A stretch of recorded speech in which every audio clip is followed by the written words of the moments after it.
Hello, crazy people, and there's a truck. Anyway, welcome to another video. And for this video, I'm gonna take these days to kind of answer questions so you can, learn more about me.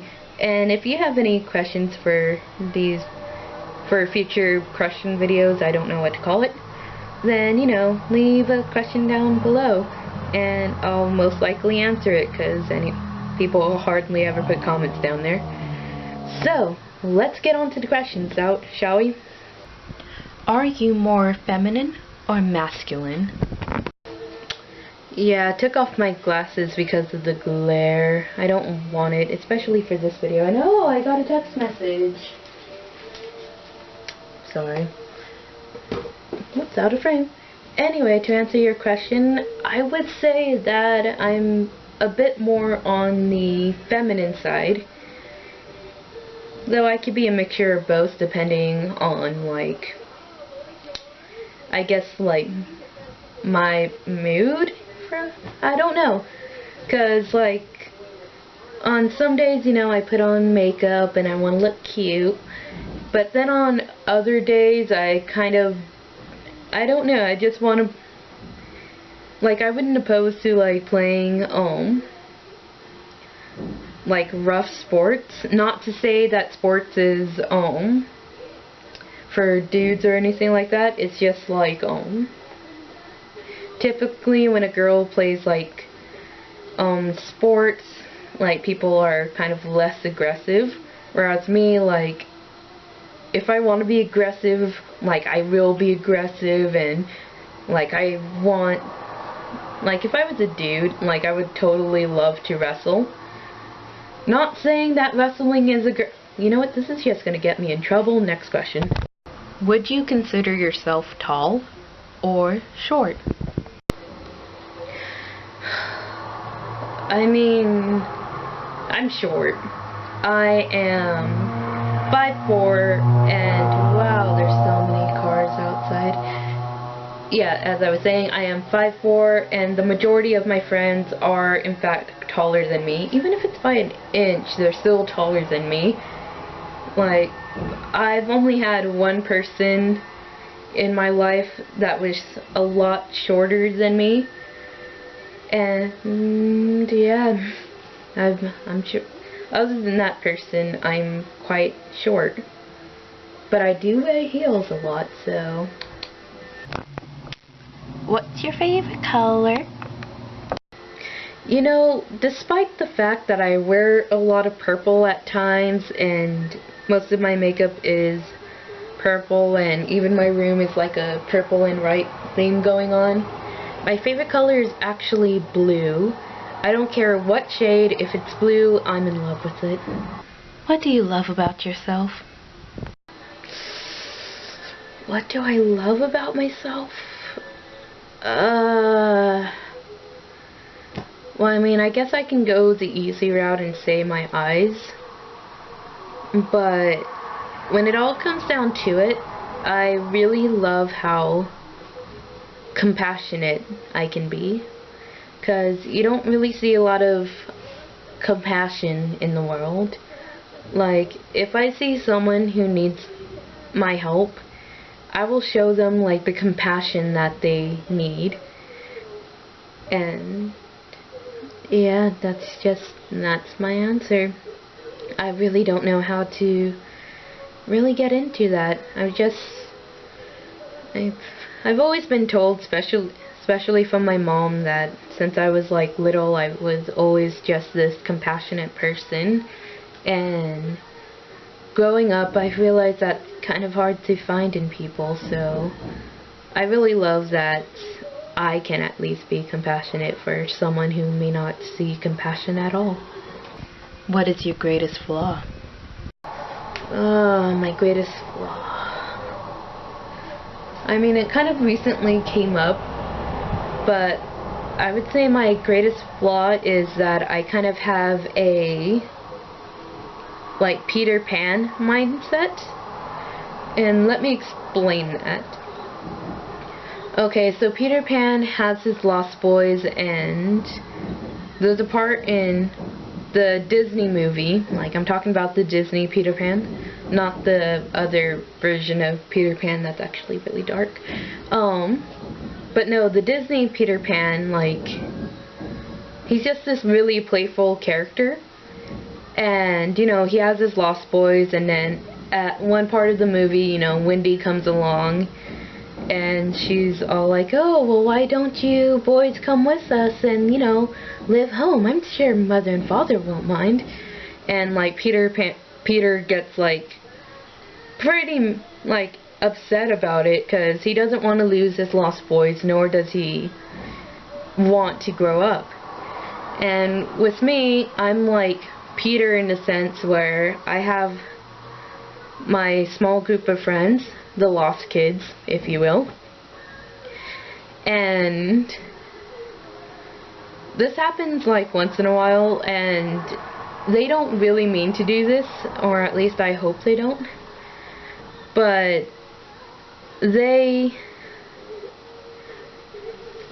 get a boy, like, they go into relationships and they either get a boyfriend or girlfriend, or like they just get into a relationship, and when they do, it's either that they talk about them, or like they just always find a way to bring their significant other in the conversation, or they just, like, you know, drop me off completely. So, in a sense, their significant other turns into, like, Wendy, in the sense that they kind of, like, take my friends or acquaintances away from me, which leaves me alone, which I kind of relate to Peter when the Lost Boys, like, end up trying to go with Wendy. So, and then also, like, it makes me a bit immature when it comes to it, because I've said this to a couple of my friends, like, I like what we have, and I want it to stay like that, or rather, the exact words, which, again, is really immature of me, but I've said it, like, once or twice, where I'm just like, I like what we have, I hope you stay single for a while longer, or I hope you don't go into another relationship. Which is bad, I know, but I don't mean like I'm glad that they have someone. I just wish that they didn't, you know, ditch me, you know? So, but I really do not like that about myself, and that was the question, right?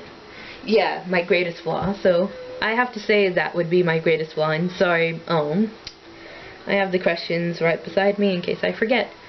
And I lost my train of thought of that, and I deeply apologize for that. This video is probably going to be a lot longer than it should. Next question.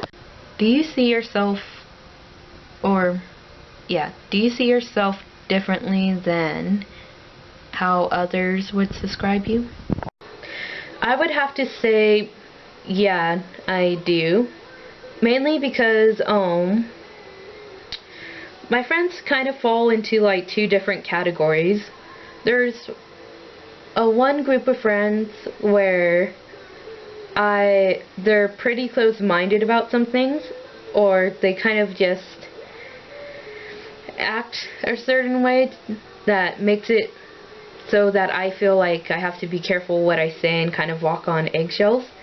So I tend to hide a lot of me from them. So what they say wouldn't be, like, as valid as if the person, you know, came to me and asked me to describe myself, because they don't know, like, half of me. So how do you expect to get a description of myself from them? On the other hand, I have my other friends who I try to be open with as much as I can, but again, there's just a lot of things that I keep within my mind because I am a bit scared about what they might think.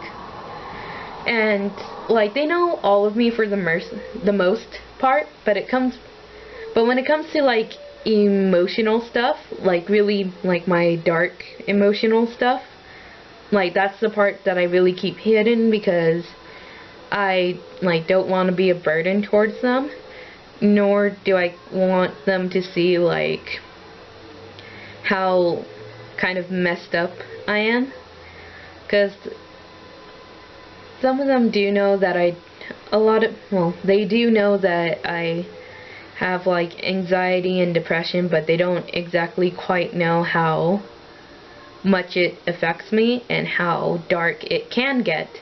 Not that it is dark at the moment, nor is it, like, anything that's, like, bad enough to where I have to go back to a behavior center, but yeah. It's just like I hide, like, important parts of me. So how I would describe me would be really different from how other people would describe me, if that made any sense at all. Are we raised into what we love, or do we come to love it based on how we were raised?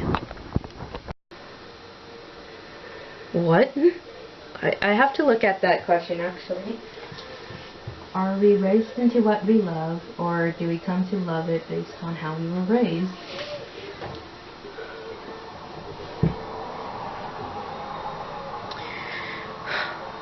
I don't quite fully understand this question, to be honest. I'm not the brightest person on the earth. However, I think the question is, like, do we love things because of the way we're raised, or do we end up growing to love these things? I mean, I think that's how it is, and if so, I think within our DNA, in our personality, we are functioned to have certain likes, and I think due to that, we grow into loving it, like, loving the things we love. Like, I feel like, no matter, like, how we were raised defines, like, what we love. I feel like we just love what we love anyway. Like, for the person who is probably functioned to be more athletic will grow into loving sports and whatnot, or the people who are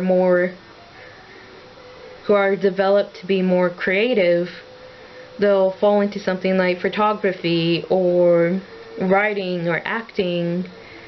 So I don't think so. Yeah, I'm just gonna say that we are born into what we love. That's my opinion, at least. At least that's how I think this question wanted me to answer. And I think that's actually all of them. Thank you for watching this whole video. I hope this gave you some light into who I am behind this channel, that I am a person. Obviously I'm a person, but I hope you know what I mean. So, thank you for watching, and I hope you enjoyed the video. I'll see you guys in the next one. Bye!